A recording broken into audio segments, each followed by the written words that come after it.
ಉಪ್ಪಿನಂತೆ ಕಟು ಮಾತನ್ನ ಹೇಳುವವನು ನಿಜ ಸ್ನೇಹಿತ, ಸಕ್ಕರೆಯಂತೆ ಸಿಹಿ ಮಾತಾಡೋನು ನಯವಂಚಕ.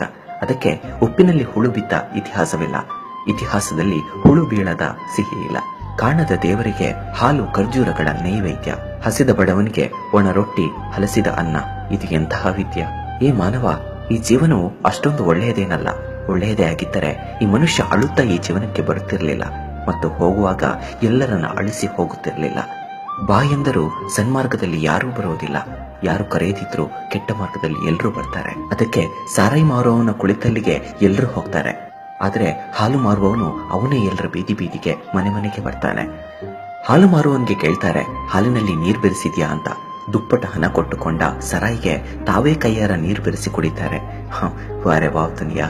ಮದುವೆ ಸಮಾರಂಭದಲ್ಲಿ ಮದುಮಗ ಹಿಂದೆ, ದುನಿಯಾ ಮುಂದೆ.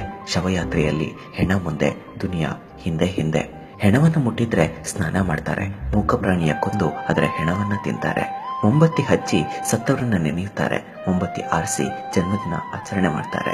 ಯಾವುದು ನಿನ್ನ ಭಾಗ್ಯದಲ್ಲಿ ಇದೆಯೋ ಅದು ನಿನಗೆ ದೊರೆತೇ ದೊರೆಯುತ್ತದೆ, ಯಾವುದು ನಿನ್ನ ಭಾಗ್ಯದಲ್ಲಿ ಇಲ್ಲವೋ ಅದು ದೊರೆತರೂ ಹೊರಟು ಹೋಗುತ್ತದೆ. ಇದುವೇ ಸತ್ಯ. ಊಟದ ಬೆಲೆ ಬಡವನಿಗೆ ಗೊತ್ತು, ಶ್ರಮದ ಬೆಲೆ ರೈತನಿಗೆ ಗೊತ್ತು. ಹುಟ್ಟಿದಾಗ ಜಾತಕ, ಮಧ್ಯದಲ್ಲಿ ನಾಟಕ, ಸತ್ತಾಗ ಸೂತಕ. ಆದರೂ ನಿಲ್ಲಲ್ಲ ಜನರ ಮಾತಿನ ಕೌತುಕ. ಅನ್ನವೇ ಸಕಲ ಜೀವಿಗಳಿಗೂ ದೇವರಿಂದ ಬಸವಣ್ಣ. ಇದು ತಿಳಿಯದೆ ಮೂಢಾತ್ಮರಾದರು ಎಷ್ಟೋ ಜನ.